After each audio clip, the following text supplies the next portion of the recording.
আমি একটা অন্ধ লোকের সাথে খেতে বসেছি। হঠাৎ করে কারেন্ট চলে গিয়েছে। আমরা খুব চিল্লাফাল্লা শুরু করে দিয়েছি, কেন 2 মিনিটের মধ্যে বিদ্যুৎ দিচ্ছে না এজন্য।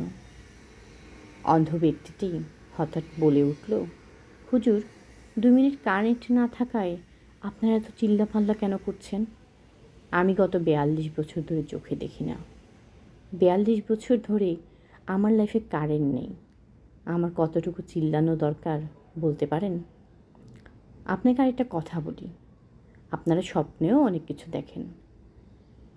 এমনিতেই দিনে যেমন স্পষ্ট দেখেন, স্বপ্নেও তেমন স্পষ্ট দেখেন। আমি শুধু স্বপ্নে আওয়াজ শুনি, কিছু দেখি না। এই যে 2 চোখ আল্লাহ দিয়েছেন, আমি তাতে দেখতে পারছি না। তারপরও আমি আল্লাহর কাছে শুকরিয়া করছি। আমি নিশ্চুপ হয়ে গেলাম।